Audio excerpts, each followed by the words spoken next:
जो समय हमको मिला है उस समय का हमें सदुपयोग करना है।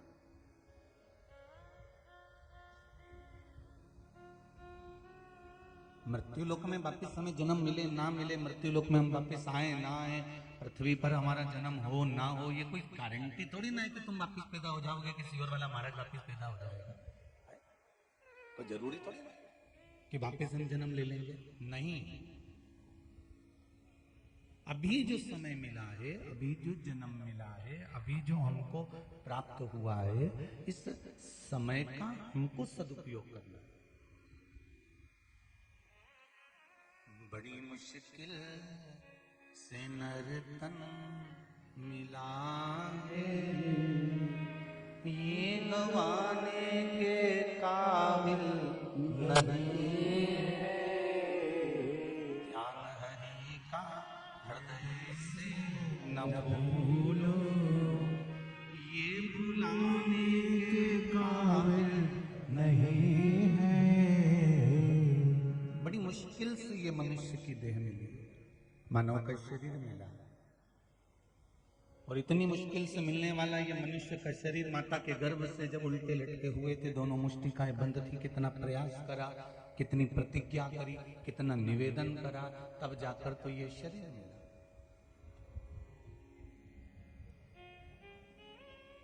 और उसके बाद भी हम इस शरीर का सदुपयोग ना कर पाए, उसके बाद भी हम इस शरीर को भगवान के चरणारविंद में रख ना पाए, तो जीवन बेकार। आज अच्छे तृतीया है,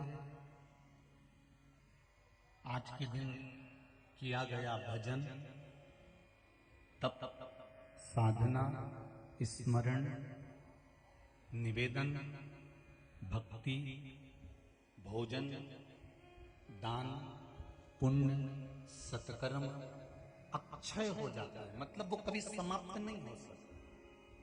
वैसे तो शिव महापुराण की वायव्य संहिता कहती है कि शंकर भगवान को दिया गया दान, या शंकर भगवान का किया गया भजन, या शंकर भगवान की सुनी हुई कथा, या शंकर भगवान पर समर्पित करी गई एक बेलपत्र, या शंकर भगवान पर चढ़ाया गया एक लोटा जल, अगर आप शंकर के मंदिर के सामने से भी निकल कर चले गए हो, या शिव के चरणों को धूप लगा दी, प्रणाम कर दिया, तो ये तो अक्षय हो गया। शंकर को किया गया पुण्य भजन, एक लोटा जल कभी समाप्त ही नहीं, वो अक्षय है, वो अजर और अमर है, उसकी समाप्ति नहीं हो सकती।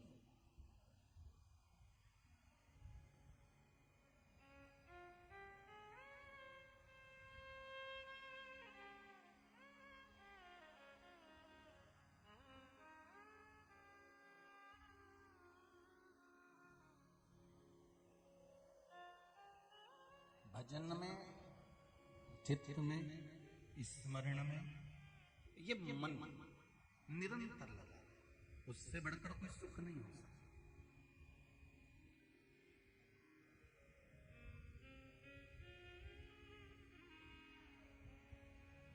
मां नर्मदा, शिव महापुराण की कथा सुन रहे हैं आप और हम वैशाख के महीने।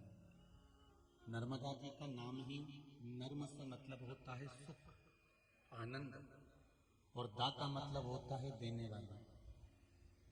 जो सुख की देने वाली है, स्मरण की देने वाली है, भजन की देने वाली है, भगवत स्मरण की देने वाली है, वो नर्मदा है। साधारण सी कोई ऐसी बहने वाली नदी नहीं है।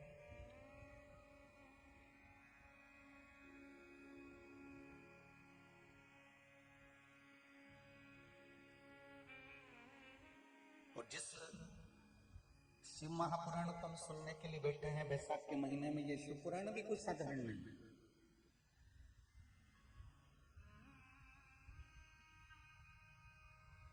शिव महापुराण की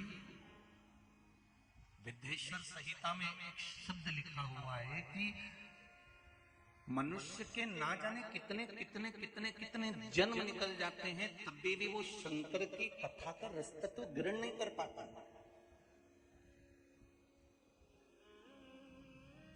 और फिर आखिरी में भटकने के बाद में जब सब दूर डोल लेता है, भटक लेता है, सारे संसार में भटकने के बाद फिर अंत में भगवान शंकर की शरण में आता है, तब जाकर उसको कुछ फल मिल पाता है।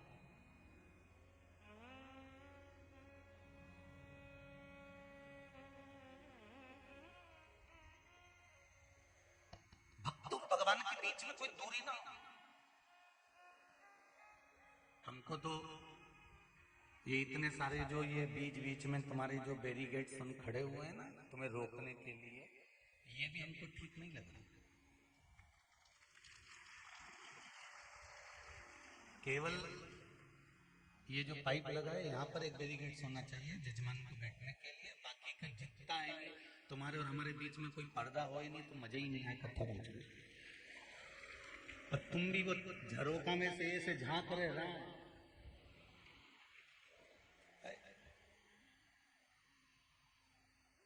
और आगे दूसरे को झुली जा रहे और वो बाजू वाली यूं मारे जा रही है। ये जो कथा का रसतत्व है ना, ये बड़ी मस्ती का रसतत्व है। इसको सेमली अर्चन वालों बार बार नहीं मिल सकती। 7 महीने की शिव महापुराण कथा बार बार नहीं मिलेगी।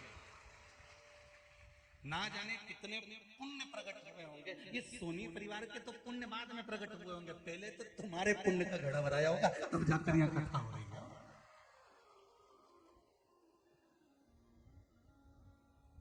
पुण्य का घड़ा पहले तुम्हारा भरा है। ना जाने इसमें लिखा है किसी बहन ने, हमने तो एक पशुपति व्रत तो कथा के लिए ही करा कि हम पंडाल में कथा सुन लिया। बताओ तुम्हारा पशुपति व्रत सफल हुआ कि नहीं हुआ? अब एक पशुपति व्रत तो तुमने कथा के लिए कर दिया। अब कथा के लिए करा तो भोलेनाथ जी ने सुनी, और जितने बैठे हो ना सबका मन था बस एक बार हमारा गांव में कथा हो जाए, राम वो एक बार ये पगला महाराज आ जाए, बस एक बार पकड़ाई आ जाए, फिर देखेंगे। वो तो भला हो जीवात्मा का जो चली गई, उसने जो पीछे से जो कथा करवाई है ये सोनी परिवार ने, बहुत बहुत साधुवाद है, बहुत बहुत धन्यवाद है। ये कहीं सुख की अनुभूति।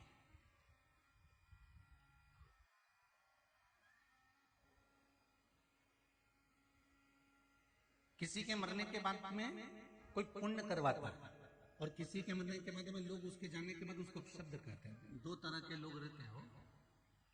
गांव में एक व्यक्ति ऐसा ही रहता था, तो हमेशा गांव वालों को परेशानी करता था। उसने विचार करा कि मैं मर जाऊंगा तो फिर इनको परेशान कौन करेगा। तो उसने क्या करा कि गांव वालों से कहा, भैया मेरी अंतिम सांसें चल रही है, मेरे प्राण छूट रहे हैं, मेरी उम्र हो गई 90 साल की, अब मैं मर रहा हूं। मरने वाले की अंतिम इच्छा पूरी करना चाहिए। मेरे दोनों हाथों में 2 कील ठोक दो और पांव के पंजे में 2 कील ठोक दो, बस इतनी सी मेरी अंतिम इच्छा है, फिर मैं मर जाऊंगा। गांव के लोगों ने मना करा, ऐसा नहीं हो सकता, हम नहीं ठोक सकते। देखो अच्छी बात नहीं है, तुम्हें सौगंध है, तुम्हें ठोकना पड़ेगी, मेरी अंतिम इच्छा पूरी करना पड़ेगी। और गांव के सरपंच ने कहा ठोक दो। गांव के लोग कीला लाए, तो उसके हाथ में ठोका, तो उसके पाँव में ठोका। मरने से पहले उसने एक लेटर लिख दिया था कि मैं मरना नहीं चाहता था, गाँव के लोगों ने मुझे कील ठोक के मार दिया। उसने कहा जीते जी मैं लोगों को परेशान करा, मरने के बाद कैसे करूंगा। तो उसने आइडिया निकाला कि ऐसे कर सकता।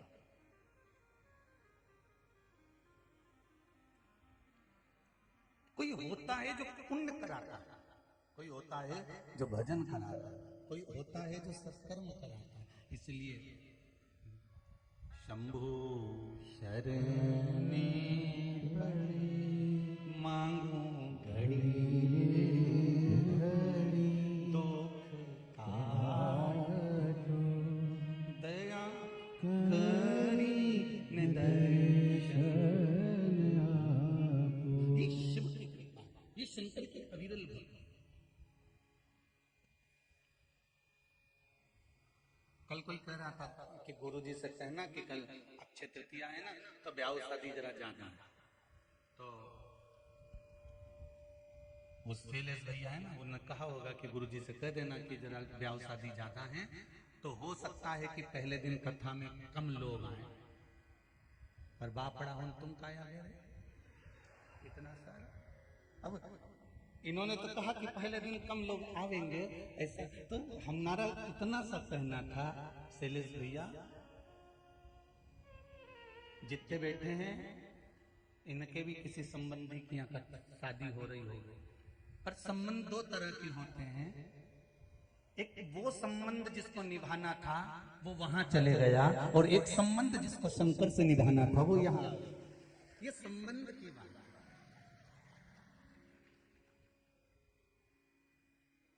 है, इसीलिए ये पंडालों से बाहर बाहर ढेर बैठे।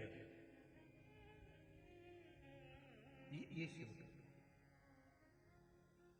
मैंने तेरे ही भरोसे, ओ बाबा तेरे ही भरोसे, हवा विच उड़ती जवानी, बाबा डोर तो छठी में कटरी जवानी, ओ भोले मैं तेरी पतंग, शंभो मैं तेरी पतंग, हवा विच उड़ती जवानी, बाबा दूर तो छठी में कटरी जवानी। भगवान से केवल एक संबंध हमको जोड़ना, एक रिश्ता बनाना, और शिव महापुराण की कथा केवल एक संबंध जोड़ने का काम करती है।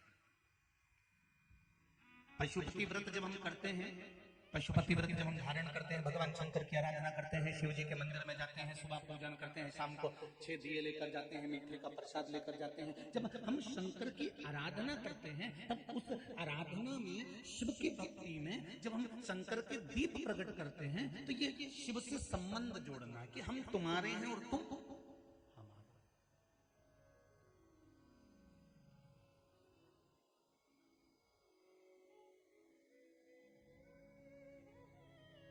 यहां भोलेनाथ जी से संबंध जोड़ना।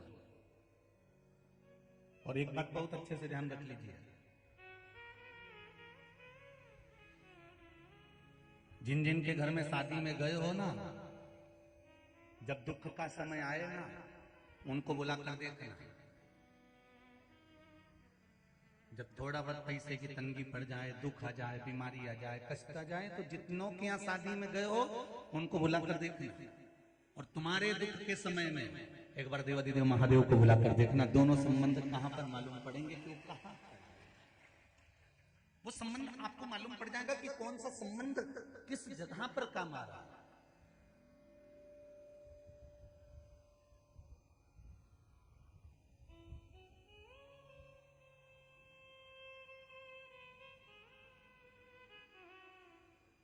महाराज, परिवार, रिश्ते, नाते, ये तो घर तक के साथी हैं,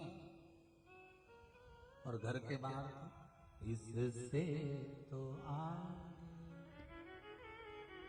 भजन ही है साथी, हरि के भजन बिन अकेला रहेगा।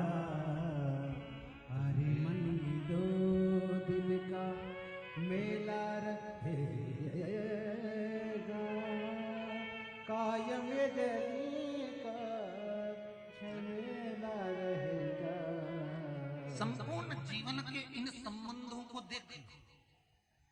आज एक अक्षय तृतीया है, मां अन्नपूर्णा का जन्मोत्सव भी है। आज मेरे भगवान विष्णु के अवतार श्री परशुराम भगवान का जन्मोत्सव भी है। आप सभी को मेरे परशुराम भगवान की और अन्नपूर्णा माता के जन्म महोत्सव की बहुत बहुत बहुत बहुत।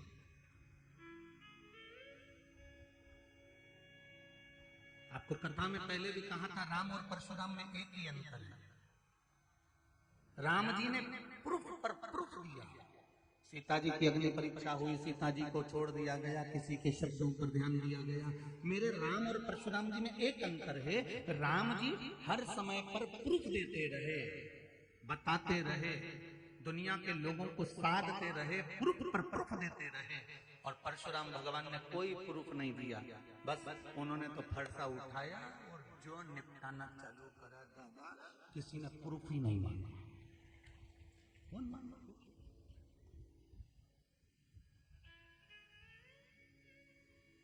कि कौन मांगे कि भैया दादा इससे कौन भिड़े?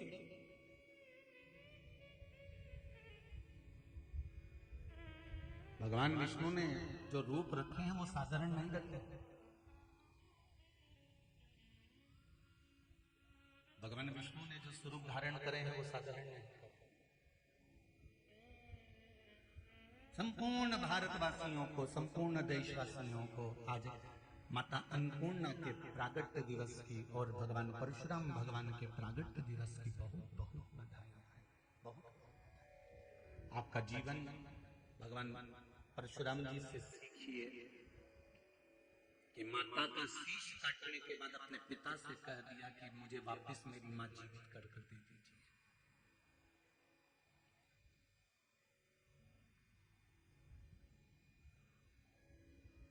कितनी सुंदर बात कही है, जरा समझ लेना। परशुराम भगवान से आज मां नर्मदा शिव महापुराण की कथा में बैठे हो। आस्था चैनल पर जितने लोग सुन रहे हैं, फेसबुक यूट्यूब पर जितने लोग सुन रहे हैं और इस पावन पंडाल में सिमली अर्चन में जितने लोग सुन रहे हैं, ध्यान देना। परशुराम भगवान से कहा गया कि माता का सिर काट दो, उन्होंने सिर काट दिया और बाद में परशुराम भगवान के पिताजी ने पूछा कि तुझे क्या दूं, तो कहा मेरी माता को जीवित कर दो। इतनी सी बात हमको सीखना है परशुराम भगवान से कि नर्मदा जी के घाट पर जाकर नारियल फोड़ो, मना नहीं है, खूब फोड़ो, मना नहीं है। शीश काट दिया परशुराम भगवान ने, पर बाद में कह दिया कि इस शीश को आप जोड़ दीजिए। भगवान से पिता से कहा कि इसको जोड़ दो। उसी तरह माता नर्मदा के घाट पर जाकर नारियल फोड़ो, मना नहीं है, अगरबत्ती लगाओ, मना नहीं है, दीप लगाओ, मना नहीं है, पूजन करो, मना नहीं है। पर इतना याद रखना कि नारियल के ऊपर की जो नट्टी है, पॉलीथीन है, चना चिरौंजी या प्रसाद का जो डब्बा है, उसको मां नर्मदा के घाट पर मत छोड़ो, ना जल में छोड़ो, उसको वापस लाओ और कहीं पेड़ के नीचे डाल।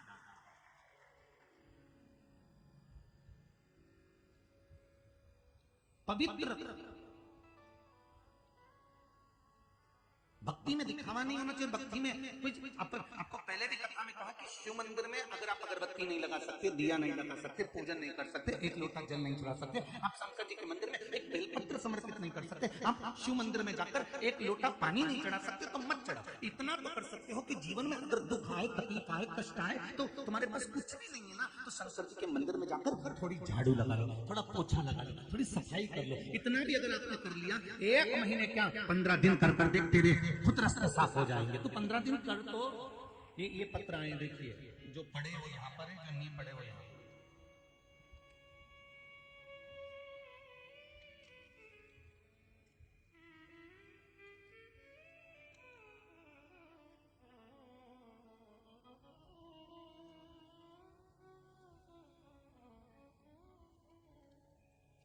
नरेंद्र सिंह जी राजपूत, पिपरिया, जिला नर्मदापुरम। कहीं बैठे हो तो हाथ उठाइए, आप दोनों हाथ हिलाइए जरा। हर है महादेव। आपने पत्र में लिखा है राजपूत जी, गुरुजी 1 साल से मेरे सीने में दर्द था, डॉक्टर को दिखाया, ईसीजी करवाया, दवाइयां दी, खाने पर आराम लग जाता था, पर दर्द फिर चालू हो जाता था। दर्द इतना था कि असहनीय था, बहुत तकलीफ रहने लगी। फिर एक बार शिव महापुराण की कथा आपकी टीवी पर सुनी और मैंने एक दिन आपके द्वारा बताया गया 1 लोटा जल एवं बेलपत्र का प्रयोग करना प्रारंभ करा। जल लेकर आता, उसको पीता, बेलपत्र लेकर आता, चढ़ाकर उसको खाता, थोड़ा सा जल नैनों में और वक्ष स्थल पर लगाता। अब मुझे दवाइयां खाने की जरूरत नहीं, मैं पूर्ण तरह से स्वस्थ हो चुका हूं। ये शिव कृपा है, बैठिए राजकुमार, ये शंकर की कृपा, शिव की उदारता। एक पत्र और बड़ा सुंदर है, देखिए।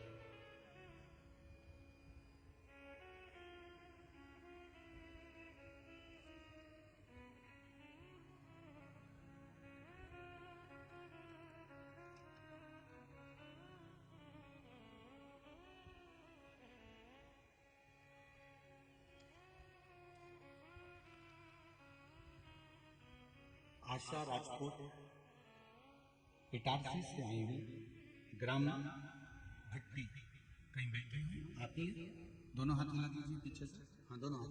हर हर महादेव। आशा जी, आपने लिखा है 2 साल से लगातार आपकी कथा सुन रही हूँ, महादेव की बड़ी सुंदर कथा का वृतांत सुनती हूँ, जिसकी मैं कल्पना भी नहीं कर सकती। ऐसी कृपा मेरे भोलेनाथ ने मुझ पर कर दी। मेरा बेटा एक शादी में गया था, उसकी पुरानी रंजिश के कारणवश मेरे बेटे को 10 लड़कों ने घेर लिया और तलवार और चाकुओं से वार करना प्रारंभ कर दिया। 16 लोगों ने चाकू से वार करा था, तलवार से वार करा था। बेटा घबरा गया, गिर गया। उस बेटे ने केवल एक बार मुझसे शंकर का स्मरण करा और क्या देखता है कि वहां से एक पुलिस की गाड़ी आ रही है जिसमें टीआई बैठे हुए हैं। उन्होंने देख कैसी टीआई ने तुरंत उस बच्चे को उठाया, मेरे बेटे को उठाया और डॉक्टर के पास में हॉस्पिटल लेकर गए। पहले प्रशासन का काम होता है कि जो है उनको पकड़ना, पर पकड़ा बाद में, पहले उसको डॉक्टर के पास टीआई साहब लेकर गए। गुरुदेव, डॉक्टर ने कहा 3 घंटे तक पेट में चाकू पड़े रहने पर और इतने घाव हो जाने पर तो इसको मर जाना था, पर यहाँ तक अगर ये जिंदा आया है तो इसके ऊपर कोई कृपा ही होगी। उस बच्चे ने डॉक्टर से कह दिया, गुरुदेव मेरी माँ पशुपति व्रत करती है, मुझे भोले बाबा मरने नहीं देगा। ये पत्र में लिखा है आशा जी आपने, मेरी माँ पशुपति व्रत करती है, मुझे भगवान मारने नहीं देंगे, ये विश्वास है। और मेरा बेटा आज वापस मेरे घर आ गया, ये शिव की ही कृपा है। इतने चाचा और इतने तलवार बैठो बहन, हर हर महा। शिव की कृपा किसको कहते हैं? अकाल मृत्यु वो मरे जो काम करे, चंडाल का और काल उसका क्या बिगाड़े, जो भक्त हो महाकाल का। अगर शंकर जिसको रख रहे हैं उसको दुनिया का कोई नहीं चख सकता।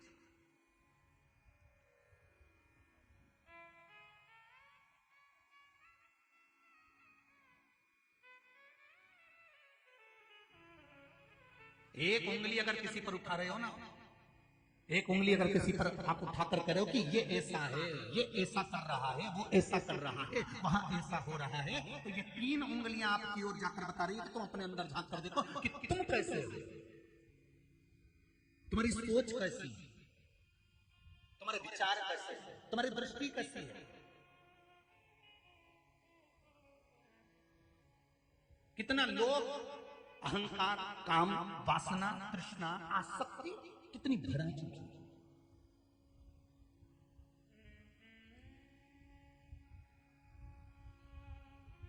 भाई जिंदगी में एक बात याद रखिएगा, बनने का प्रयास करिएगा तो सीढ़ी बनने का प्रयास करना कि हम किसी को ऊपर की ओर बढ़ा सके, किसी का एक आनंद की ओर उसको अग्रण्य कर सके। ये नहीं कि सीढ़ी के पाए तोड़कर उसको नीचे गिरा दिया जाए। प्रयास करना कि आगे बढ़ने का, हम और प्रयास करें कि इसको और बढ़ाया जाए।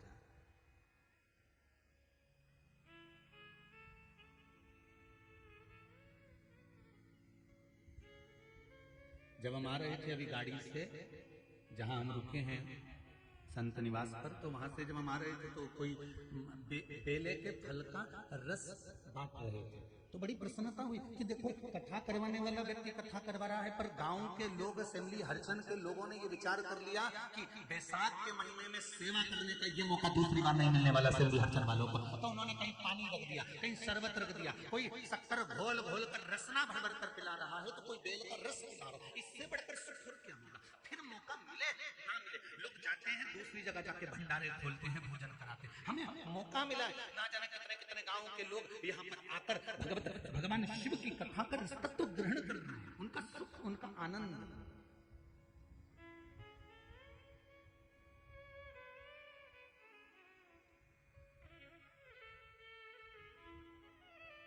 और माई नर्मदा के तट पर तो ढेर संत, साधु, सन्यासी, तपस्वी, ब्राह्मण, जोगी सब निवास करते हैं। मेरा एक निवेदन जजमान परिवार से बस थोड़ा सा रहेगा कि कोई अगर नर्मदा तट के कोई संत आ रहे हों, साधु आ रहे हों, कोई सन्यासी लोग आ रहे हों, तो उनके लिए बैठने के लिए कल से एक ब्लॉक छोटा सा बना देना, जिससे संत लोग आगे बैठकर आराम से कथा का रसतत्व ग्रहण कर सके। बस इतना सा। कोई साधु, कोई सन्यासी, कोई तपस्वी, कोई संत जन, कोई भी आए नर्मदा तट का, वो नर्मदा महारानी की गोद का पुत्र है, वो सुने कथा रसतत्व।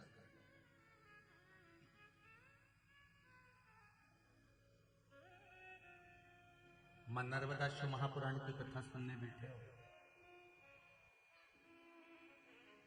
शिव महापुराण की कथा कहती है सत्यता के मार्ग पर जब अपन चलते हैं तो दुनिया के कई दुख हमारे सामने आकर खड़े हो जाते। दुख भले आए, पर यदि शिव की भक्ति आपके भीतर है, शंकर का स्मरण आपके भीतर है, तो वो दुख तुम्हारे सामने जरूर आएंगे और आपके ऊपर हावी नहीं हो पाएंगे। ऐसा नहीं है कि दुख नहीं आते, दुख तो आएंगे। जैसे धूप और छांव है, दिन और रात है, सुबह और शाम है, उसी तरह जीवन के पहलू में सुख और दुख है।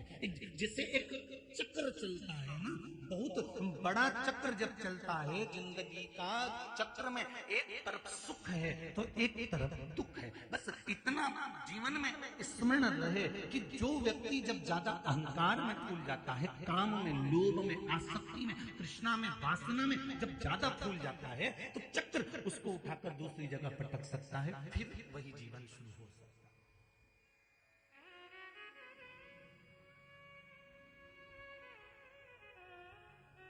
भगवान और आया एक बार श्री हनुमान जी महाराज के भीतर भी थोड़ा सा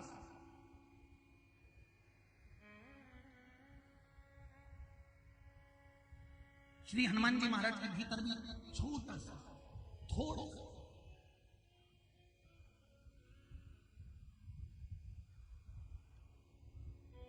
एक भक्ति का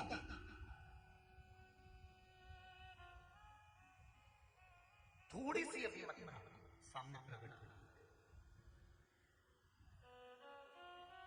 और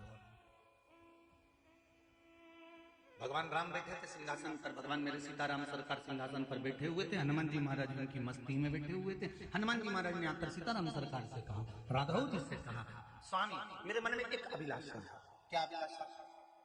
मैंने आपकी सेवा करी, आपकी सेवा में मैं लगा रहा, पर मेरी एक इच्छा है। क्या इच्छा है? मुझे शंकर भगवान और माता पार्वती का दर्शन करना है।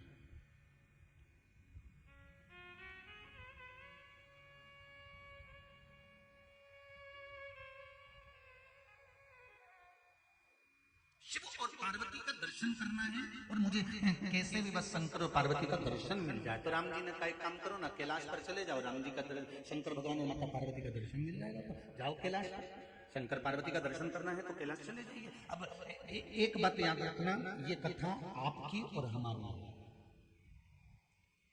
थोड़ा ध्यान दीजिएगा।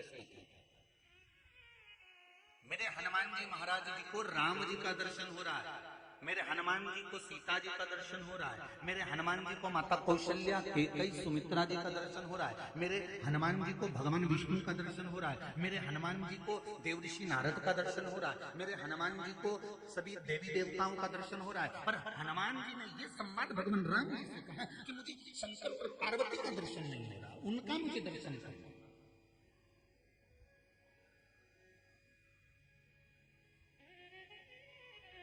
तो कहा आप कैलाश पर चले जाओ।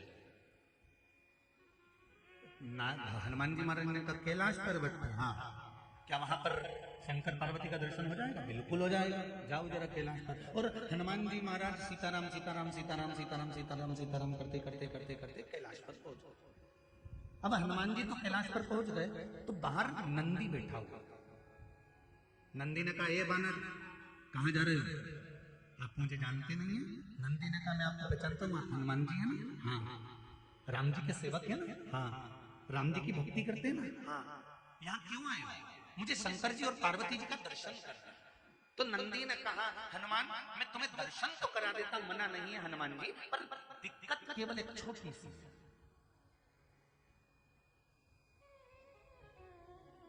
सेमली अर्चन वालों, मां नर्मदा शिव महापुराण की कथा सुनने के लिए बैठे हो, इसलिए नर्मदा जी की इस कथा को सुनना जरूरी है। क्या हनुमान जी को शंकर जी का दर्शन क्यों नहीं हुआ? क्या कमी रह गई थी हनुमान जी के पास में? जो राम जी की सेवा में दिन रात डूबे हुए थे, उनके पास कमी क्या थी? जो माता सीता के कहने पर अपने तन पर सिंदूर डाल लेते हैं, उनके पास कमी क्या थी? जो दौड़कर लंका पर चढ़ाई कर सकते हैं, उनके पास कमी क्या रह गई थी? जो शंकर और पार्वती का दर्शन नहीं हुआ कैलाश जाने पर।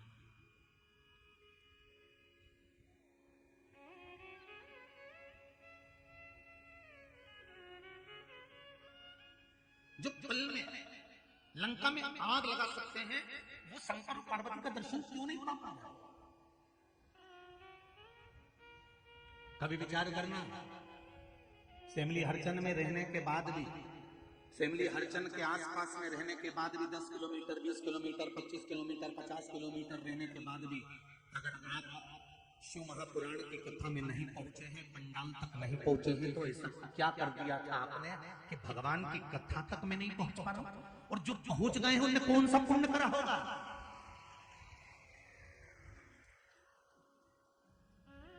मेरा तो माताओं से भी कहना है, अपने अपने पतियों से कह देना कमाने के लिए जिंदगी पड़ी है, और किसके लिए जोड़ रहे हो? सवेरे 8 बजे से दुकान खोलकर बैठते हो, रात के 9 बजे तक दुकान खोलकर बैठते हो, किसके लिए कमा रहे हो? पत्नी और बच्चों के लिए।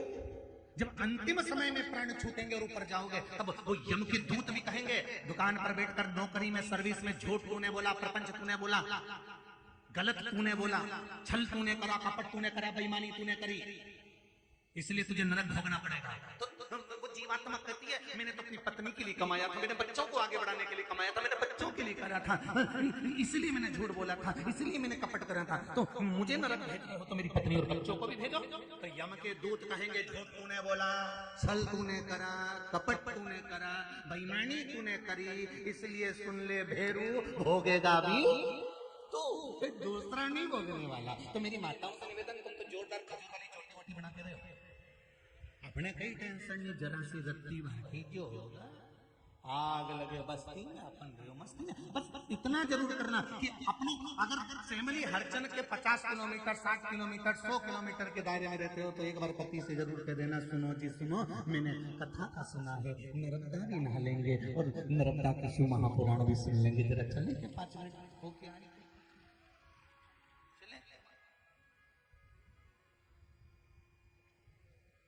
बैसाख महीने में जो नहीं आ पा रहे हैं, उनसे भी निवेदन है, ये शिव महापुराण की कथा, नर्मदा जी और शंकर की कथा आपके दरवाजे तक आ रही, दिल से डुबकी लगाओ खूब।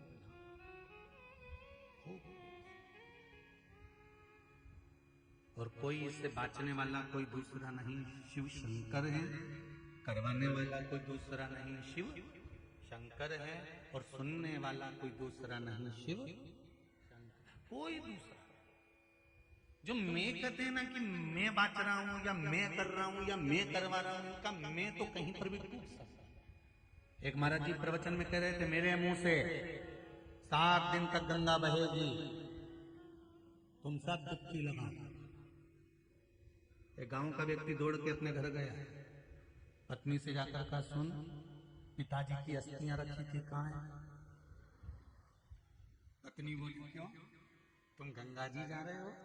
पति बोला फालतू की बात मत कर, गंगा जी जाने की जरूरत नहीं है, गंगा ही अपने गांव में आ गई है।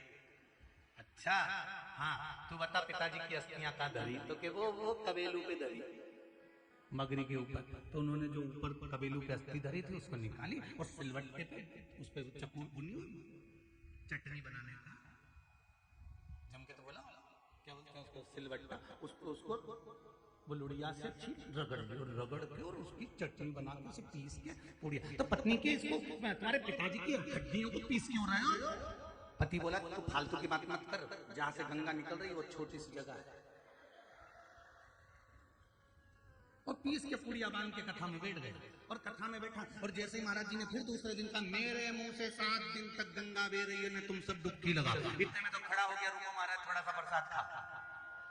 और खड़े होकर जो महाराज जी के दिया, महाराज जी ने वही व्यास पीठ पे लेके मुंडा में धरा, और मुंडा में धरते से दांत में जो चर्र बोलते थे। तो महाराज जी ने पूछा, क्या खवाया, क्या खवाया? तो क्या गुरु जी तुम ही बोल रहे थे 7 दिन तक गंगा बह रही, गंगा बह रही। तो मैंने सोचा पिताजी की अस्थियों को गंगा जी में खवाना था, तो मैंने सोचा यही खवा।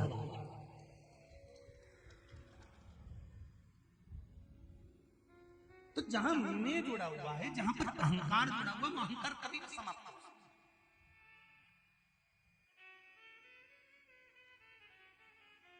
दुनिया के लोग चने के झाड़ पर चढ़ाने वाले बहुत मिलेंगे, बहुत बढ़िया लिखा, बहुत बढ़िया कहा, बहुत बढ़िया, बहुत जोरदार, और तुम्हें चढ़ा चढ़ा चढ़ा चढ़ा चढ़ा चढ़ा ऊपर से नीचे पटक देंगे, बहुत जोरदार, बहुत। पर तुम्हें समझाना है, अपनी बुद्धि से चिंतन कर कहना है, सुनो जी कथा रसतत्व हो रही है, और स्मरण करना, कथा सुनो, बड़ी मुश्किल से मिलती। हनुमान जी राम राम भज रहे हैं, सीता राम भज रहे हैं।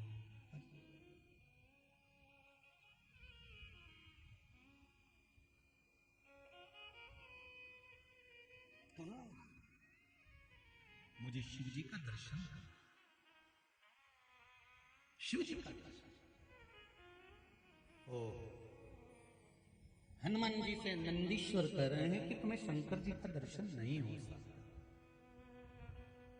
वापिस लौट जाओ। मुझे जानते हो आप? हनुमान जी ने कहा, मुझे पहचानते हो? हाँ पहचानता। जब थोड़ा सा अहम अहंकार व्यक्ति का ऊपर बढ़ता है ना, तो वो कह देता, तुम मुझे जानते हो?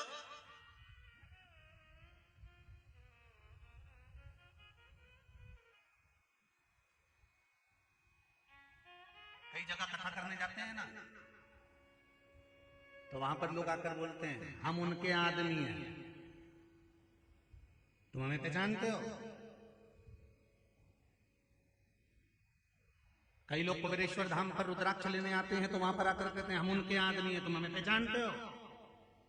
तो वहां पर जो कार्यकर्ता होते हैं वो कहते हैं, हम भी शंकर के आदमी हैं, पहचानते हो? सबके लिए समता का भाव होना चाहिए।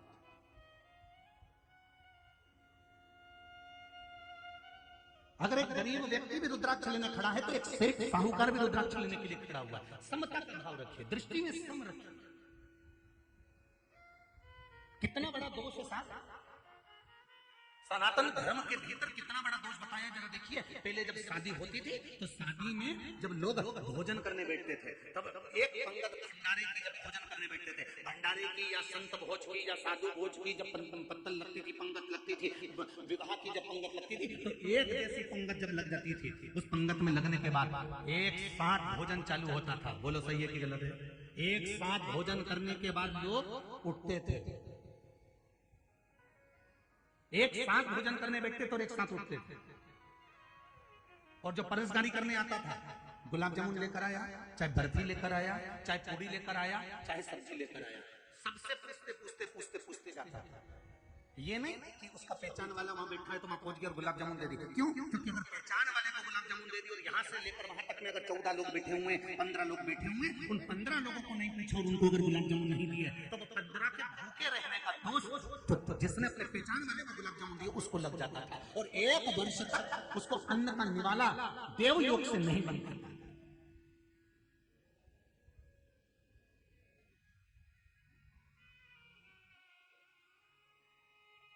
क्यों आई पृथ्वी पर नर्मदा जी? शंकर भगवान के शरीर का पसीना नर्मदा जी के रूप में कैसे प्रकट हो गया? क्यों आई पृथ्वी पर? कौन थी ये पूर्व में? हम तो केवल इतना जानते हैं कि शंकर जी के शरीर का पसीना निकला तो नर्मदा, नर्मदा थी कौन? इसका पूर्व जन्म क्या है? कौन थी? ऐसा क्या कर दिया नर्मदा ने जो पृथ्वी पर आके शंकर जी के शरीर का पसीना बना?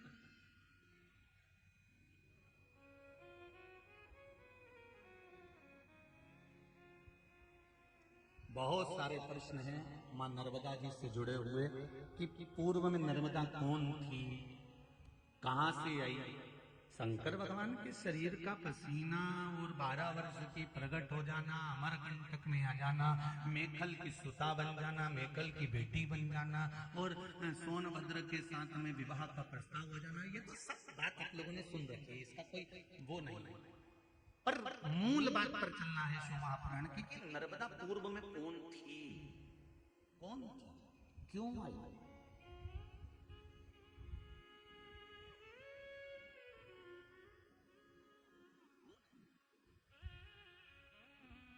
जिसके तप साधना स्मरण में जीव डूबा रहता है, वो कौन है?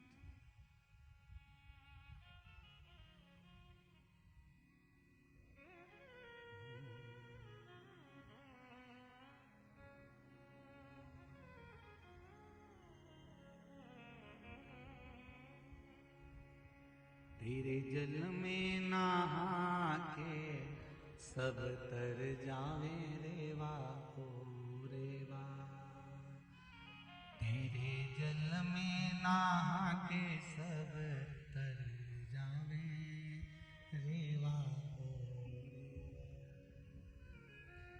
रेवा ओ रेवा रेवा ओ रेवा रेवा ओ रेवा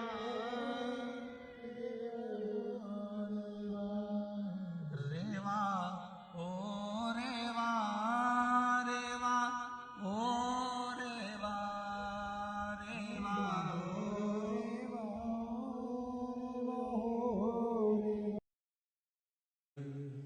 मैया नर्मदा की कथा नर्मदा शिव महापुराण कह रही है। श्री हनुमान जी महाराज को रोग दिया श्री नंदी,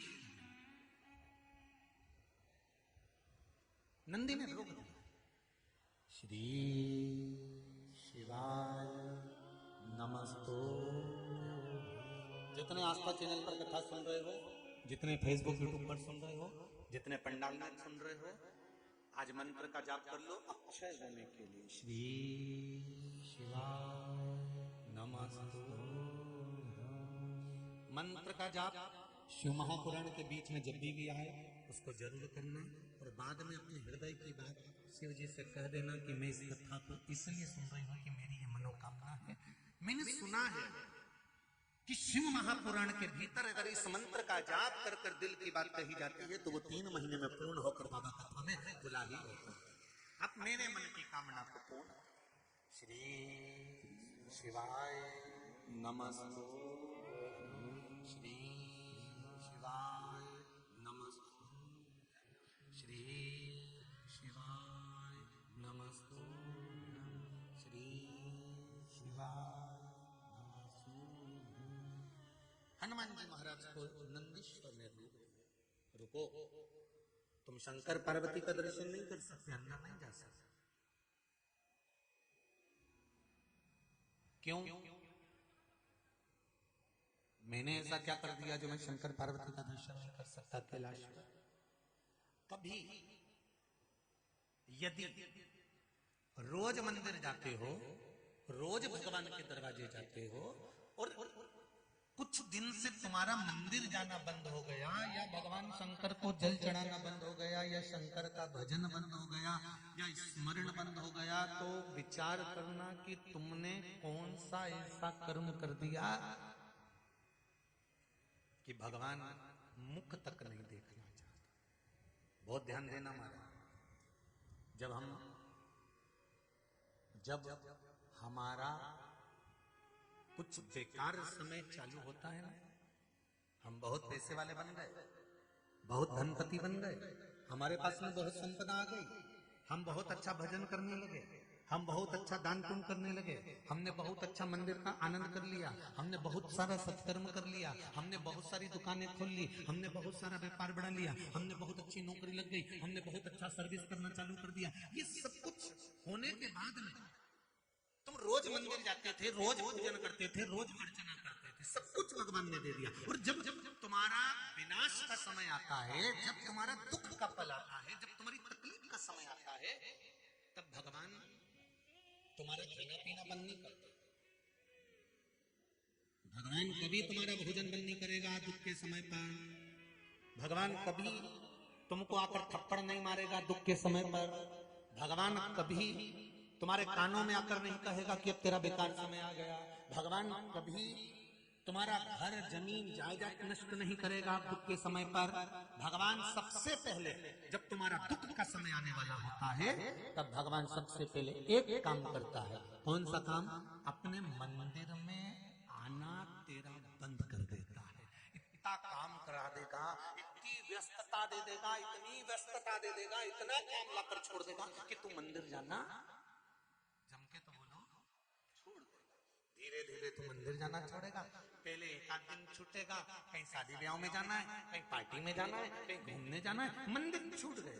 फिर धीरे धीरे धीरे धीरे 15 दिन मंदिर छूटेंगे, फिर 20 दिन छूटेंगे, फिर 1 महीना छूटेगा, फिर 2 महीना छूटेगा, फिर शरीर में कष्ट आने लगेगा तो मंदिर नहीं जा पाऊंगा, आज मुझे वहां जाना है मंदिर नहीं जा पाऊंगा, आज मुझे वो करना है मंदिर नहीं जा पाऊंगा। धीरे धीरे 5 महीना 6 महीना मंदिर में जाना भगवान बंद करवा देता है। क्यों? क्या कारण? किसी ने भगवान से पूछा तुम ऐसा क्यों करते हो, मंदिर जाना क्यों बंद करवा देते हो? भगवान बोले जब ये दुख में आएगा, तकलीफ में आएगा, कष्ट में आएगा,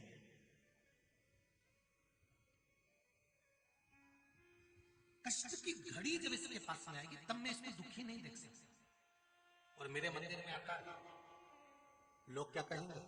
खूब कथा सुनती थी, टीवी खोल के आस्था चैनल के सामने बैठी रहती थी, दिन भर मोबाइल पर सुनती थी, इतना जब पशुपति व्रत करती थी, और अगर इसको दुख आएगा तो लोग, अगर ये मंदिर आती रही आता रहा और दुख आ गया तो लोग क्या कहेंगे? इतना मंदिर जाने के वाले के ऊपर इतना दुख आ गया, तो लोग कुछ तो कहेंगे ना। फिर नाम इसका खराब नहीं होगा, नाम तो देव अधिदेव महादेव का खराब होगा। इसलिए भगवान ने कहा सबसे पहले मैं इसका भजन छुड़ाऊंगा, मंदिर छुड़ाऊंगा, कीर्तन छुड़ाऊंगा, नाम जाप छुड़ाऊंगा, कथा सुनना छुड़ा दूंगा, तब फिर दुख आएगा, चल जाएगा। तो एक निवेदन आप सबसे है, प्रभु तेरा द्वार न छूटे, छूट जाए संसार, प्रभु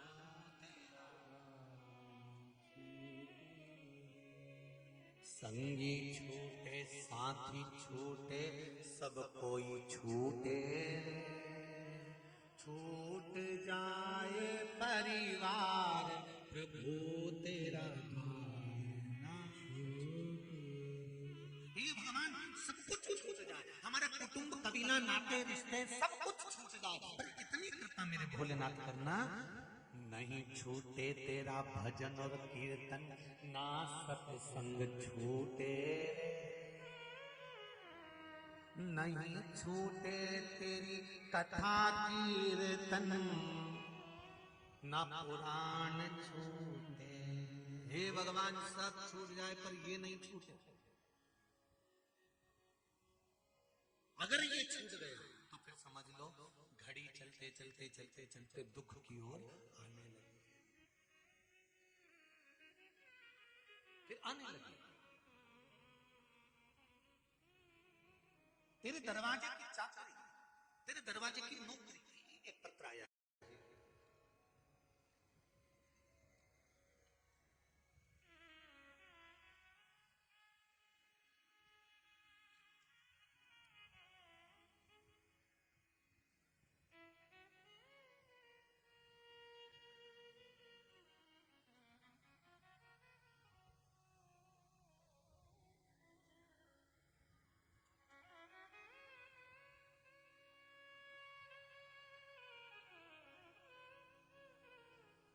देखिए जरा लोग पशुपति व्रत किस किस चीज के लिए करते हैं, जरा समझिएगा, बहुत सुंदर बात है।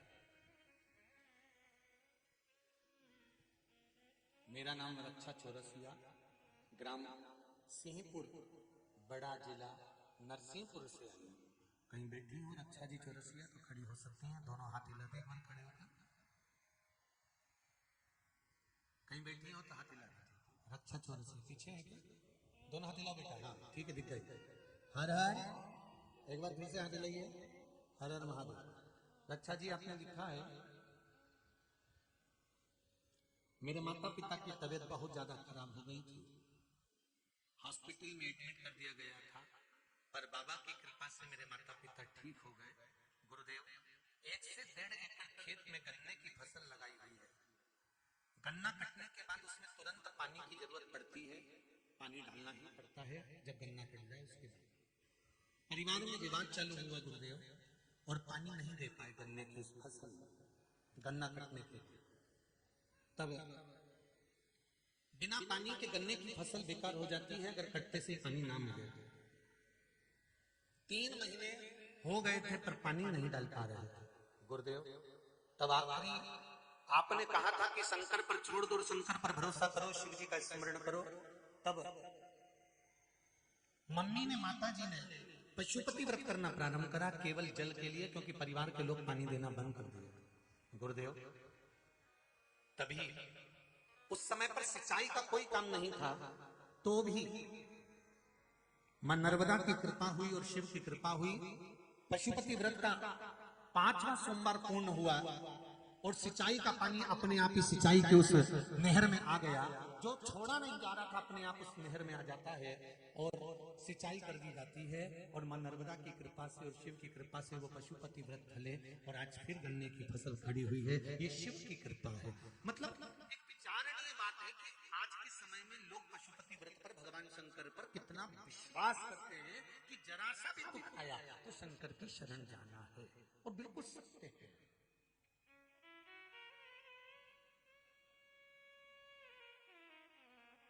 छूट जाए संसार प्रभु तेरा द्वार न छूटे। बस भगवान से ये निवेदन करते रहना कि भगवान सब कुछ छूटे। माना दुख आ रहा है, तकलीफ आ रही है, कष्ट आ रहा है, और दुख की घड़ी में भी जिस समय पर सुख और दुख का मिलन होने वाला होता है, सुख जा रहा होता है, दुख आ रहा होता है, उस मिलन के बिंदु में शंकर की भक्ति और शंकर का द्वार और शिव महापुराण को कभी मत छोड़ना, तो शंकर उस दुख की घड़ी में तुमको नहीं छोड़ेगा। वो दुख की घड़ी में नहीं छोड़ेगा। प्रत्येक समस्या का हल एक लोटा जल शिव को चढ़ाते रहो, बस फिर दुख आएगा भी तो मालूम नहीं पड़ेगा। ऐसा नहीं है कि नहीं आएगा। मैंने तेरे ही भरोसे हवा बिच उड़ती जावांगी, बाबा डोर हक तो छड़ी में कट्टी जावांगी। ओ भोले मैं तेरी हवा बिच उड़ती जावांगी, बाबा डोर हक तो छड़ी में कट्टी जावांगी। शिव की कृपा से बाबा से कहना कि मेरा द्वार, मंदिर, चौखट, शिव महापुराण, शंकर का भजन, नाच। हनुमान जी मुझे अंदर जाने दो। नंदी कह रहे नहीं, तुम अंदर नहीं जा सकते, तुम्हें अंदर नहीं जाने दिया गया। क्यों?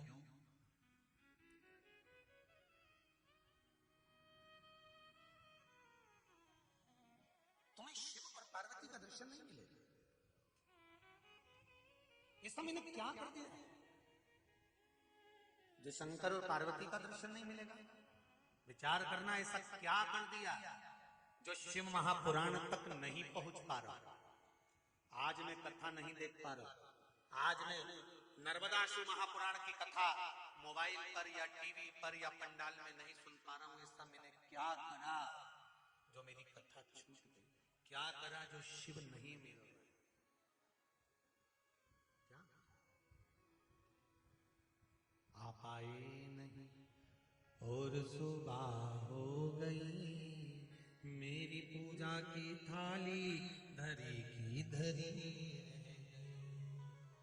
क्या कारण है जो आप नहीं? कहा एक कारण है नंदी बोले हनुमान जी से, शंकर और पार्वती का दर्शन नहीं मिल रहा है तो उसका एक कारण, बहुत अच्छे से सुनना मेरी जीजियों माता, पशुपति व्रत एक कर लिया काम नहीं हुआ, 2 कर लिया काम नहीं हुआ, 3 कर लिया काम नहीं हुआ, हारना मती। क्यों नहीं हुआ? क्या कमी रह गई? उस कमी को हमें ढूंढना, कारण क्या है? क्या मैंने दिया लगाते समय कुछ भूल कर दी? पहला दिया जब पशुपति व्रत का जब मैंने मंदिर में सबसे पहले सोमवार को लगाया था, तो पहला दिया जलाते समय मेरे मन की कामना और नाम और गोत्र बोलना था। क्या मैंने वो नहीं बोला? क्या मैंने दिया जलाते समय अपना नाम गोत्र और भगवान से प्रार्थना नहीं करी कि मैं इसलिए तुम्हारा पशुपति व्रत कर रहा हूं? प्रथम दिया, और जो मैंने कामना करी वही कामना छठा दिया जब पहले दिन का मंदिर घर के दरवाजे पर लगाया, घर की ओर मुख कर कर, दरवाजे की ओर मुख कर कर, सीधे हाथ पर जो दिया लगाया, क्या उस समय पर मैंने फिर कामना नहीं करी? कुछ तो मेरी कमी रही होगी, हो सकता। क्या मैं प्रसाद का हिस्सा 3 घर से करके ले गए? जो हिस्सा मुझे मंदिर के अंदर बैठकर करना था प्रसाद का, कहीं मैंने घर से तो कर नहीं लेते? जो प्रसाद मैंने बनाया था वो प्रसाद बहुत सारा तो नहीं बना लिया कि मैंने आज खीर का प्रसाद बनाया तो एक भगोनी भरकर बना लिया कि घर के लोगों के भी काम आ जाएगा और भगवान का भोग भी हो जाएगा। तो ये गलती तो नहीं कर गई? कहीं मैंने हलवा बनाया तो ढेर सारा तो नहीं बना लिया कि मैं घर के लोग भी खा लेंगे और शंकर जी को भी भोग लग जाएगा? इस हिसाब से तो मैंने हलवा नहीं बनाया। तो हलवा आधा तो कढ़ाई में छोड़ दिया और आधा ले गई मंदिर और उसके 3 हिस्से कर दिया। कहीं ये गलती तो नहीं? गलती करी है मतलब ये निश्चित है, इसलिए वो पशुपति व्रत की बाबा ने तुम्हारी नहीं सुनी। क्या विचार है? सेमली हलचल वाली चीज है, विचार क्या है? बोलो सही है कि गलत है? कई लोगों की आदत रहती है थोड़ा ज्यादा बना लेती हूँ सबके काम आ जाएगा, मैं अकेले ले आऊंगी प्रसाद और लोगों का मन तो उन्होंने बच्चा हुआ सबके हिसाब से बनाया, शंकर जी के हिसाब से नहीं। एक फूल बगीचे से तोड़ो, ध्यान देना जरा, एक फूल बगीचे से तोड़ा, किस लिए तोड़ा? ये फूल मैं भगवान के चरणों में चढ़ाऊंगा, और एक फूल तुमने बगीचे से तोड़ा, क्या जोरदार लग रहा है, उसके जोड़े में सजाऊंगा। अंतर है कि? अरे बोलो तो जम के, है ना? एक परमात्मा के लिए और एक जगदम्बा के लिए, अंतर है कि नहीं है? अब वही फूल तोड़ के तुमने जब भगवान को दिया तो भगवान प्रसन्न हो गए, और वही फूल तोड़ के तुमने जगदम्बा को दिया तो वो भी तो प्रसन्न हुई कि नहीं? वही प्रसन्न तो है। अब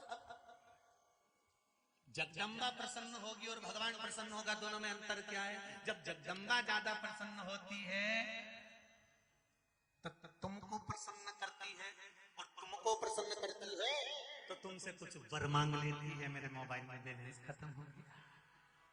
बोलो सही है कि गलत? अरे बोलते तो जाओ सेमली हरचंद वालों, सही है। और भगवान को पुष्प दिया और भगवान प्रसन्न हो गए तो भगवान ने तुमसे कुछ मांगा क्या? नहीं, उल्टा दे दिया, जा मैं तेरे कुबेर का खजाना खोल देता हूं भंडार वाला। शिव में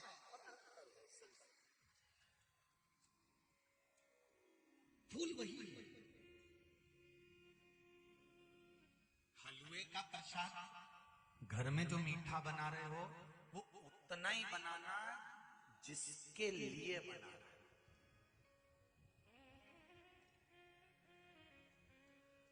माँ सब्जी बनाती है ना तो उसको मालूम है मेरे बड़े बेटे को, मेरे छोटे बेटे को बैंगन की सब्जी अच्छी लगती है, तो वो छोटे बेटे के हिसाब से बनाएगी, बड़े बेटे के हिसाब से बनाएगी। पत्नी अगर कुछ बनाती है ना तो उसको मालूम है इनको केरी की लौंजी बहुत अच्छी लगती है, तो वो पुदीना डालकर अदरक पीस कर लौंजी बनाई उसके लिए, जिसके लिए बनाना। जम के बोलो तो वो केरी की लौंजी उसको पसंद आएगी कि नहीं आएगी? उसके लिए बनाई। लक्ष्य एक बनाया कि मैंने लौंजी उनके लिए बनाई है, माँ ने बैंगन की सब्जी पुत्र के लिए बनाई है। लक्ष्य एक बनाया, मैंने ये सामान उसके लिए बनाया। पर हलवा बनाते समय तुम्हारा लक्ष्य बदल गया। और लक्ष्य क्या हो गया कि थोड़ा ज्यादा बना लेती हूँ तो परिवार वाले भी खा लेंगे, मतलब लक्ष्य उधर पहुंच गया। अब भगवान को भोग लगाने के लायक नहीं बचा, इसलिए तुमने जाकर 3 हिस्सा भी करा, दिया भी जलाया, सब कुछ करा, फिर भी शंकर जी ने नहीं सुनी। 4-4 बार कर लिया। एक सोमवार तो तुमने दिल से प्रसाद बनाया और दूसरे सोमवार में तुमने सोचा था ज्यादा बना लेती हूँ, इनके भी काम आ जाएगा, आज मेरे परिवार वालों भी काम। तो लक्ष्य बदल गया, लक्ष्य बदला तो काम आया। अर्जुन से पूछा गया, डाली पे क्या दिख रहा है? तो क्या दिख रहा है? तोते की आंख। सबसे पूछा तो कि डाली दिख रही, न तोता दिख रहा, न ऐसा दिख रहा, न वैसा दिख रहा, न पत्ता उड़ रहा। और उसने कहा मुझे केवल नेत्र नजर आ रहा है, इसके सिवाय कुछ नहीं।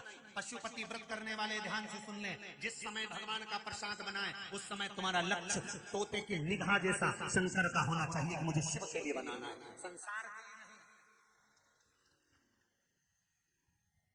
निगाहें बदली, नजारे बदल गए। हलवा गाजा जैसे बढ़ गया तो व्रत भी बदल गया।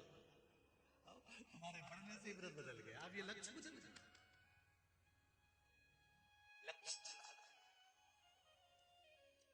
कथा में एक लाइन आती है, जैसे इन्होंने लिखा, स्वर्गीय श्री नीलेश जी सोनी जी की स्मृति में शिव महापुराण की कथा हो रही है, तो ये लक्ष्य बनाया गया नीलेश जी सोनी की स्मृति में, मतलब जिसके निमित्तार्थ कथा हो रही है, ये पक्का है वो 7 दिन में एक बार कथा सुनने किसी भी रूप में आएगा, वो सुनकर जाएगा, ये निश्चित था।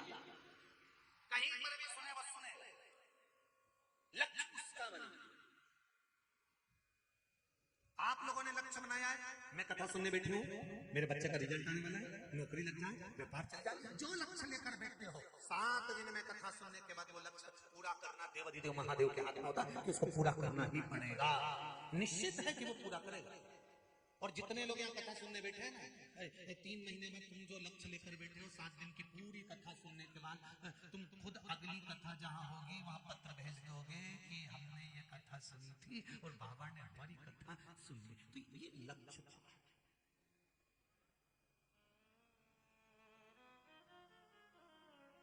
लक्ष्य निश्चित है।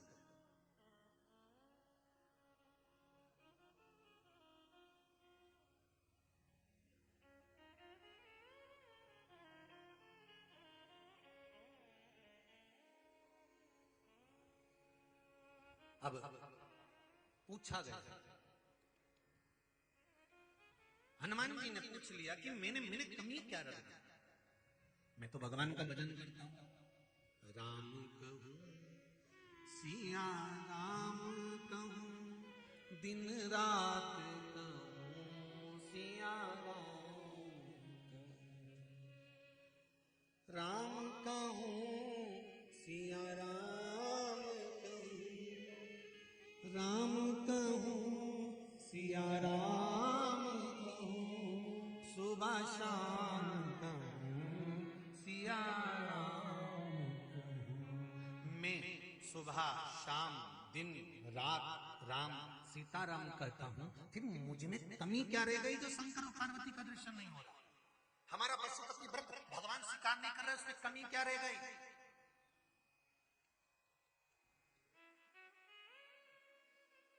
मैंने रोज 1 लोटा पानी चढ़ाया, कमी क्या रह गई?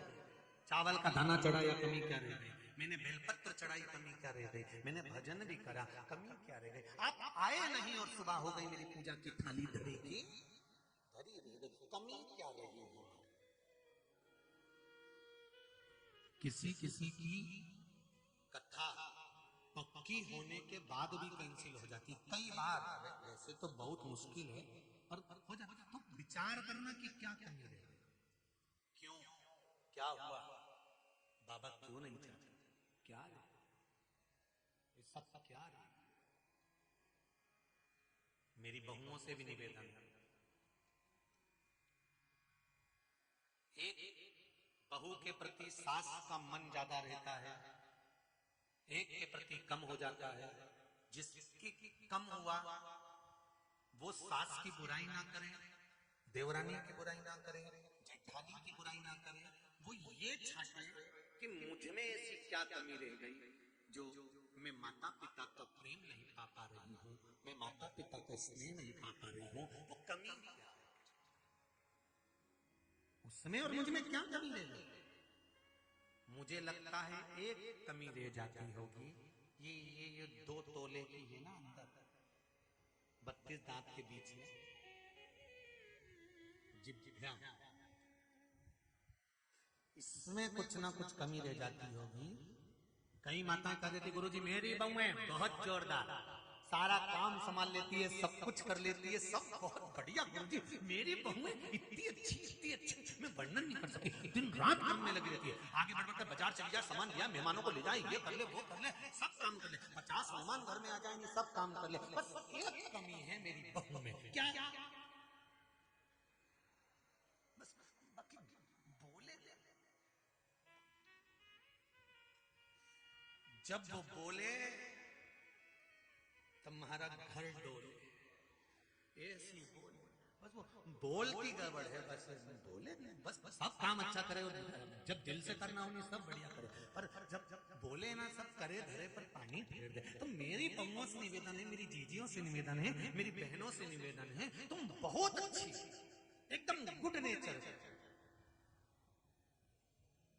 और तुम्हारी सास कोल्ड नेचर, वो भी एकदम गुड नेचर, सब बढ़िया, पर जीवान कहीं ना कहीं गड़बड़ी कर, इसलिए हमें सबसे ज्यादा कंट्रोल में रखना है। तो किस चीज को रखना है? जम के बोलो जरा, जिभ। इसलिए भगवान ने इसको जब बनाया ना शरीर में, तो सबसे आखिरी में बनाया और बनाने के बाद नीचे से 3 जगह से बांध दिया। आज ही घर जाना, दर्पण में मुंह देखना, जीवान को ऊंची करके देखना, 3 जगह से कसी हुई है, ज्यादा मत बोलना। सबसे ज्यादा सेफ्टी में इसी को रखा, 32 सैनिक लगा दिया, ज्यादा बोले तो काट दो। तो 32 सैनिकों ने कहा हमारी नहीं सुनेगी, तो ने कहा 2 फाटक में बंद कर दो, कोट बना दो। ये क्या बात रे चैन से मेरी, 1 मिनट पानी भरने गई ओटला पे, आग लगा के आ गई, 1 मिनट में सब कर धर के बोल मेरी जीभा हरी हरी, 10 भोजन पान करे और राम नाम मरी मरी, बोल मेरी जीवा, अभी भी नहीं बोली हरी, इतनी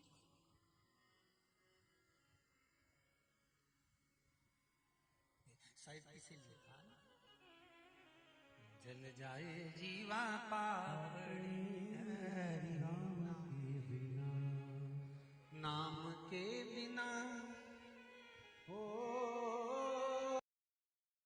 जल जाए जीवा पापड़ी हरि नाम के बिना, नाम के बिना शिव, नाम के बिना, नाम के बिना शिव, नाम के बिना जल जाए जीवा पापड़ी हरि नाम के बिना।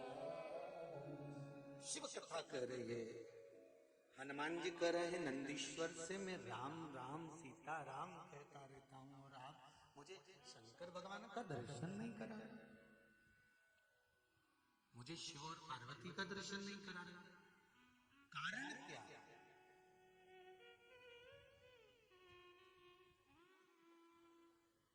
ऐसा कौन सा कारण हो जाता है जिसके कारण बस भगवान का दर्शन नहीं होता? नंदीश्वर ने कहा आपने एक गलती करी है, इसलिए शिव का दर्शन नहीं हो पाया। अब देखिए, शायद हमारे जीवन में कुछ ऐसी गलती हो जाती है जिसके कारण हम भगवान के सम्मुख में नहीं पहुंच पाते, और कोई कोई ऐसा होता है बिना कारण ही पहुंच जाता है। किसी का आना था और कोई आ गया, गाड़ी में जा रहे थे, हम सुहागपुर से जा रहे हैं, हम पीपरिया से कथा में जा रहे हैं, हम बाबई से जा रहे हैं, हम होशंगाबाद नर्मदापुरम से जा रहे हैं। तो गाड़ी जा रही थी और हमारी मौसी भी आने वाली थी। फिर मौसी के यहाँ तो आ गया काम, फिर एक जनी की सीट खाली है, तुम चल रही हो तो अब आना था, मौसी को आ गई ये। मतलब भगवान को मालूम था कि किसको बुलाना है और किसको नहीं। ऐसी कई बातें आप लोग ध्यान देंगे। डॉक्टर ने कह दिया इनकी अंतिम सांसें चल रही है, इनको घर ले जाओ, इनके प्राण छूटने वाले हैं। और किसी किसी को ले आए 90 साल की उम्र, 3 बार गीता जी सुना दी, 4 बार गंगा जल पिला दिया, तुलसी का दल, एक आध 2 बार तो होश ही नहीं दिया, तो जमीन पे गोबर से लीप के सुला भी दिया, 15 मिनट में फिर जिंदा हो गया। बोला सही है कि गलत है? जाना इसको था। और कई बार ऐसी स्थिति आ जाती है, कोरोना महामारी बीच में आ गई, जवान की जवान, जाना किसी बूढ़े को था, अवस्था उसकी खराब थी, पलंग पे वो पड़ी हुई थी और मालूम पड़े जवान की जवान चले गया। मतलब इसमें तुम्हारा कोई दोष नहीं है, ऊपर से टिकट देखा जाता है कि गाड़ी में किसको बिठाना है, मौसी को कि पड़ोसी को, ये वो निश्चित है। बोलो रीजी जी, सही है कि गलत है? तुम्हारे साथ में भी ऐसा हुआ होगा कभी ना कभी। तो नर्मदा नहाने जाना था, तैयारी पूरी थी, अमावस्या का दिन था, जाने वाले 4 लोग थे, 2 कैंसिल हो गए, बच्चे 2, तो उन्होंने कहा किसको ले जाए, तू चल रही है कि फोन पे बैठ गई, चल गई और नर्मदा नहा के आ गई और वो रह गई वहीं की वहीं। और कई लोग 200 किलोमीटर दूर से नर्मदा नहाने आते हैं, और कई ऐसे हैं कि घाट पे रहने वाले यही 10 किलोमीटर दूर नर्मदा जी। और आप में से भी कई ऐसे होंगे जिनको कई दिन हो जाते होंगे। नर्मदा जी भी कहती होगी कमला कब आएगी, इंतजार करते, भूल गई तू मुझको। और कई ऐसे विचार मैं जाने कहां से आ रहे हैं नर्मदा नहाने के लिए, नर्मदा जी चलो, अमावस्या सोमती है नहाने, चलो पूर्णिमा बैसाखी नहाने, बैसाख का महीना चल रहा है, 2-4 दिन नर्मदा नहाएंगे, बैसाख का पुण्य मिल जाएगा, चलो नर्मदा नहा ले, अक्षय तृतीया नर्मदा नहा ले, चलो ये तिथि नर्मदा नहा ले। और एक कहीं का ऐसा नर्मदा जी के किनारे पर 10 किलोमीटर 8 किलोमीटर 5 किलोमीटर दूर रहे, तो वो भी कभी नहीं जाए, जाऊंगी जाऊंगी जाऊंगी जाऊंगी, और इतने में ऊपर ही चली जाऊंगी। और भगवान करेंगे तो यही नहा लेने जाए।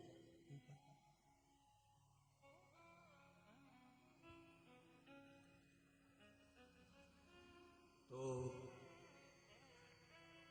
फिर इसने पूछा क्यों ऊपर नर्मदा जी मिलेगी क्या नहाने के लिए? तो भगवान ने कहा नर्मदा तो नहीं मिलेगी, नर्मदा की वो दासी मिलेगी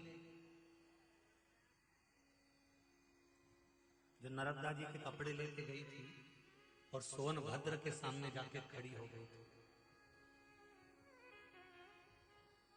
वो मिलेगी, ये नहीं मिलेगी तुम।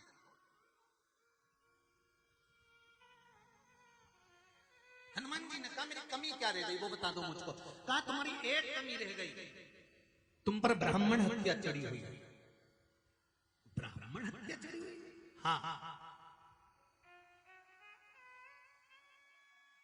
हनुमान जी ने कहा मेरे ऊपर ब्राह्मण हत्या? हाँ। क्या करा मैंने? नंदी बोले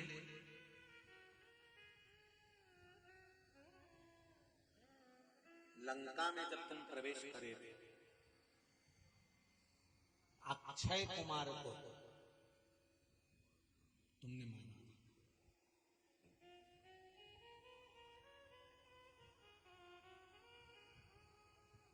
हनुमान जी ने कहा वो तो राक्षस था। तुरंत नंदी ने कहा वो कर्म राक्षस का कर रहा था पर जन्मा तो ब्राह्मण कुल में ही था, कर्म राक्षस का था।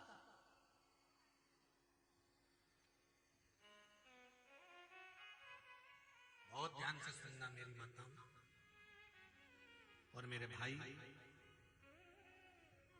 ब्राह्मण पैंट शर्ट पहन रहा है, पहनने दो। गाली दे रहा है, देने दो। अपशब्द कह रहा है, कहने दो। उसके कर्म का दंड वो भोगेगा। हमको अपनी जिह्वा से कभी किसी संत, साधु, सन्यासी, तपस्वी या कोई विद्वान या कोई ब्राह्मण या कोई आगे बढ़ने वाला हो, ऐसे की कभी निंदा नहीं करना चाहिए। जब तक उससे मिलो नहीं तब तक निंदा करो नहीं। पहले परखो तो कि उसमें क्या है। कई लोग कहते हैं हमारे वहां की गुलाब जामुन प्रसिद्ध है, कोई कहता है हमारे यहाँ की कचौड़ी प्रसिद्ध है, कोई कहता है हमारे यहाँ की रबड़ी प्रसिद्ध है, कोई कहता है हमारे यहाँ की जलेबी प्रसिद्ध है, कोई कहता है हमारे यहाँ का ये सामान प्रसिद्ध है, कोई कहता है हमारे यहाँ के छुआरे के लड्डू प्रसिद्ध है। तो जब तक तुम खाओगे नहीं तब तक कैसे मालूम पड़ेगा कि कचौड़ी प्रसिद्ध है कि नहीं, जलेबी प्रसिद्ध है। तुम्हें अच्छा लगना चाहिए और तुमने खाया और तुमको लगा कि हाँ जलेबी में दम है सामने, रसगुल्ला में दम है सामने, तुम्हारे यहाँ की रबड़ी में दम है सामने, तो लगे। अब कई माताएं कहती है हमारी बहू जब खमंड बनाती है तो इतना जोरदार बनाती है कि हमारी बहू के हाथ का खमंड लोग खाते रह जाए। अब मालूम पड़े बना रही थी खमंड, बन गया श्रीखंड, तो काय का खमंड। और क्या क्या हमारी बहू जोरदार बनाती है।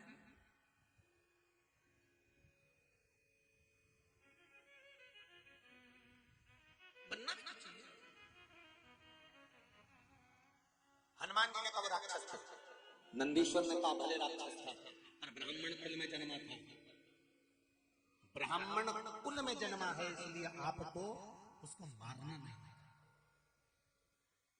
गुरु की करनी गुरु भरेगा, चेला की करनी चेला। उड़ जाएगा हंस अकेला। अगर गुरु बेकार कर्म करेगा तो गुरु को भोगना पड़ेगा, और चेला बेकार कर्म करेगा तो चेले को भोगना पड़ेगा। बहुत ध्यान से सुनना रे भाई। किसी पर भी लांछन लगाने से पहले, अपशब्द बोलने से पहले, ताने देने से पहले, गाली देने से पहले ये विचार कर लेना कि तुम झेलने को तैयार हो, क्योंकि तुमने उसको एक गाली दी है, एक लांछन लगाया है, एक अपशब्द बोला है, तुम्हारी ओर तीन पलट कर आएंगे। उसको झेलने के लिए तैयार है।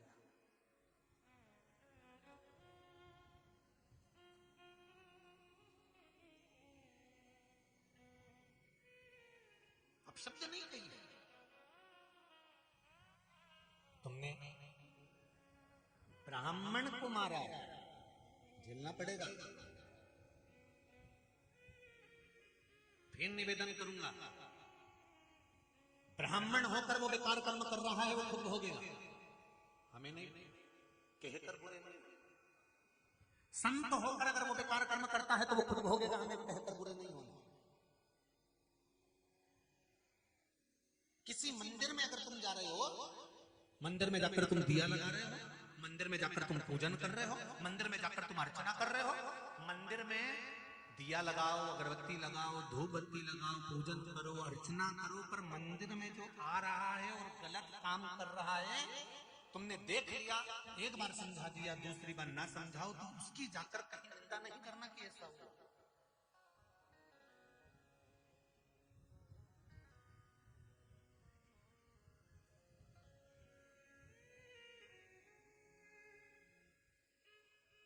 हम जिस परमात्मा की आराधना कर रहे हैं उसका सुख हमको मिलना चाहिए। हनुमान जी, तुमने ब्राह्मण को मारा है तो ब्रह्म हत्या तुम्हारे ऊपर लग गई है। इस ब्रह्म हत्या का समापन करोगे तब जाकर तुम्हें शंकर और पार्वती का दर्शन होगा। शिव मंदिर तक जा रहे हो, शिव महापुराण तक पहुंच रहे हो, शंकर के मंदिर तक या शिव महापुराण तक अगर आप पहुंच रहे हो, समझ लेना आपने कोई ब्रह्म हत्या नहीं करी, इसलिए शंकर की कथा तक पहुंच रहे हो, मंदिर तक पहुंच रहे हो। जिसके माथे पर पाप की गठरी ज्यादा भरा जाती है, वो ना शिव कथा तक पहुंच पाता है, ना वो मंदिर तक पहुंच पाता है। पाप की गठरी जब बन गई,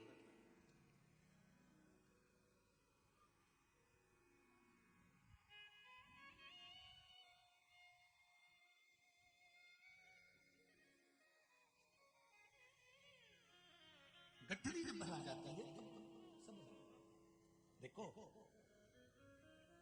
देवराज नाम का ब्राह्मण चोरी करता, धन लाता, वेश्यावृत्ति करता, जुआ खेलता, मांसाहार करता, मदिरापान करता, सारे गलत काम उसने करे। एक दिन धन चोरी कर लाया था और शिव जी के मंदिर में ले गया।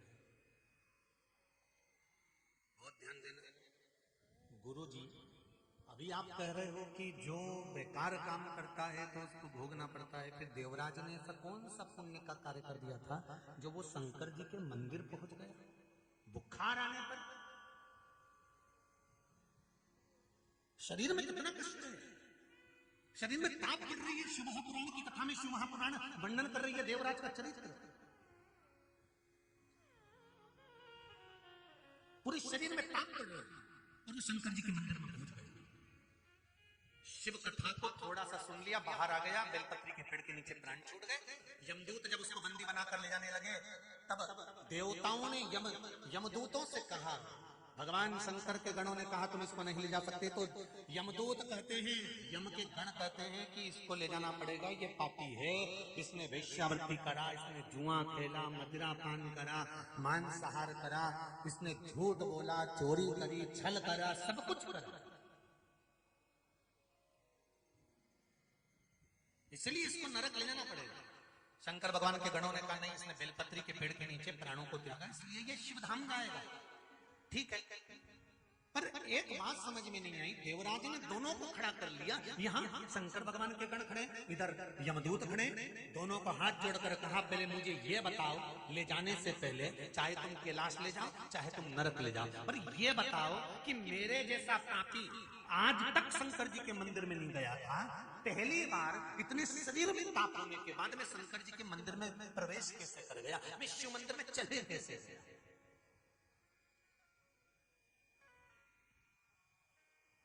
कई लोग ऐसे हैं जो कभी शंकर की कथा नहीं सुनते, कभी उनका कथा में मन नहीं लगता।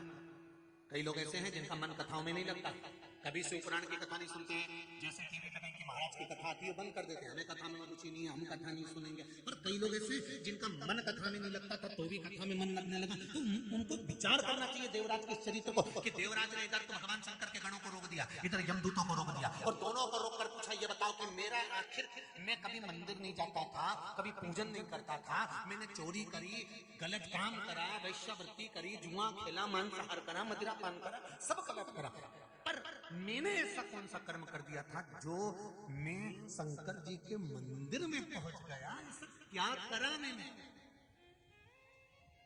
करा क्या?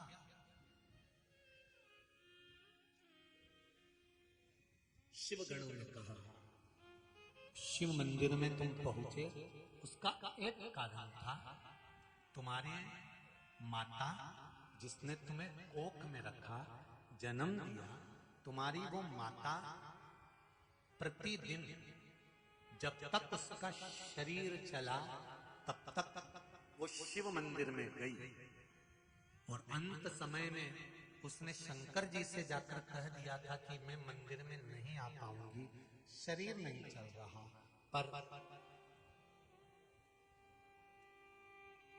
मेरा पूरा परिवार आपके भरोसे छोड़ रही हूं, मेरे घर का कोई जीव जब प्राण त्यागने का समय आए तब आपका दर्शन जरूर पाए। तब शंकर जी ने व्यवस्था कर दी और उस मंदिर तक पहुंचा। अब कहो तो शिव से,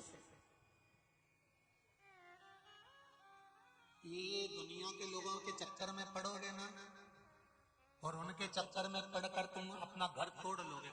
कई लोग ऐसे मुंडी घुमा घुमा के बोल दे तेरे घर का है जिसने तेरे को नाश कर दिया है, इनके चक्कर में पड़ो तो मेरे देवादिदेव महादेव के चक्कर में पड़ो, भगवान शंकर के चक्कर में पड़ो, सारे शिव के दरवाजे पर एक लोटा जल चढ़ाना प्रारंभ करो, फिर जिंदगी का सारा दुख अपने आप कटना प्रारंभ हो जाएगा। तुम जाओ तो उसकी शरण में।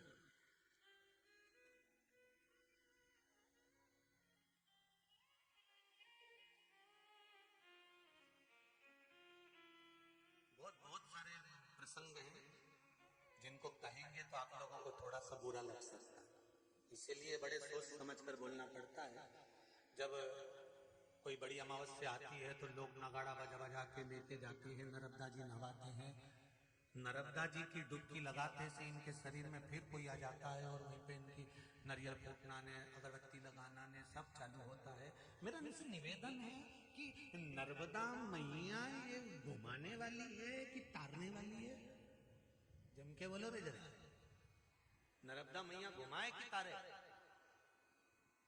उसके तो जल में वो तरंग है। मेरी नर्मदा मैया अंदर की अंदर घूम कर जब चलती है तो कंकर को भी शंकर बना देती है। वो नर्मदा है, कोई साधारण है?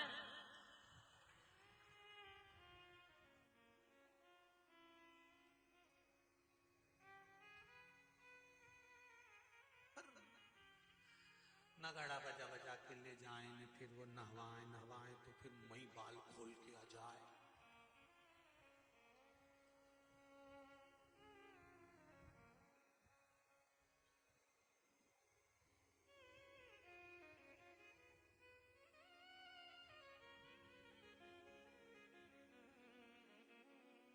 और जी के आए और उनके नर्मदा की जल में एक आध बार अच्छी गंगा डाल देता, निकल निकल निकल, फिर आते से सब चली गई, कहीं नहीं बचना। चरित्र आता है, एक सेठ जी को रोग हो गया, शरीर टपक के गिरने लगा। किसी ब्राह्मण के पास गए तो गुरुजी ने कह दिया तुम्हारे शरीर में रोग हो गया है, दान करने का सामान लेकर जाओ, हरिद्वार गंगा जी के घाट पर जाकर इतना दान करना, इतना पुण्य करना, ये देना वो देना। सब ले गया सेठ जी, और गंगा जी की डुबकी लगाना तुम ठीक हो जाओगे। सेठ जी गया, सारा सामान ले गया और सारा सामान लेके गंगा जी के घाट पर बांट दिया, और आखिरी में गंगा जी की डुबकी लगा के जैसे बाहर निकल के आया, उसका शरीर ठीक नहीं हुआ तो वो गालियां देने लगा उन पंडित जी को, उन ब्राह्मण को, कि उनने बताया था इतना सारा दान करा दिया, इतना सारा पैसा दिला दिया, इतने सारे कपड़े दिला दिया, मेरा शरीर तो ठीक ही नहीं हुआ, बताओ पंडित ने तो मुझे बेवकूफ बना दिया। खूब शब्द बोले। सामने तुकाराम जी बैठे थे, सामने वाले घाट पर संत तुकाराम जी बैठे थे। संत तुकाराम जी ने देखा कि ये गानिया बकरा है गंगा जी के घाट पर, अपशब्द बोल रहा है। संत तुकाराम जी आ गए। संत तुकाराम जी ने कहा सेठ जी, हरि विठ्ठल पांडुरंगा श्री हरि राम राम, जय श्री कृष्णा, हर हर महादेव। संत तुकाराम जी ने जैसे कहा सेठ जी बोले हर हर महादेव। क्या बात है सेठ जी, क्यों गाली दे रहे हो? एक पंडित जी ने कहा था कि तुम जब ये सब चीज बांट दो तब गंगा जी की डुबकी लगा लेना, डुबकी लगाते से तुम ठीक हो जाओगे। मैंने डुबकी लगाई, सब दान करा, पर ठीक नहीं हुआ। तो इतने में संत तुकाराम जी ने कहा एक बार बाकी डुबकी लगा लो, क्या जा रहा है, चलो मेरे साथ। संत तुकाराम जी लगा सेठ जी को, और जो गंगा जी में डुबकी लगाने के लिए संत सेठ जी से कहते हैं लगा डुबकी सेठ जी, सेठ जी ने जोर डुबकी लगाने के लिए अंदर घुसे, संत तुकाराम उनके कंधे पे चढ़ गए। संत तुकाराम जी कंधे पर चढ़ गए, और कंधे पर चढ़ के तुकाराम जी ने सेठ जी की गर्दन को नीचे पानी में दमोचा। जो दमोचा, सेठ जी घबराने लगे, अंदर की अंदर चिल्लाने लगे, हरी गंगा मैया बचा ले, हरी गंगा मैया बचा ले, अरे भोलेनाथ आजा। और अंदर अंदर जैसे सेठ जी पुकारने लगे, और जैसे ही संत तुकाराम जी ने कंधे पर से हटे, सेठ जी निकल कर बाहर आए। सेठ जी का शरीर एकदम ठीक हो गया, एकदम ठीक। सेठ जी ने कहा महाराज, उन्होंने हमारे साथ छल करा था, आपने हमारा शरीर सही कर दिया। संत तुकाराम बोले मैंने सही नहीं करा, उन्होंने भी कहा था कि गंगा की डुबकी लगाना, विश्वास रखकर लगाना।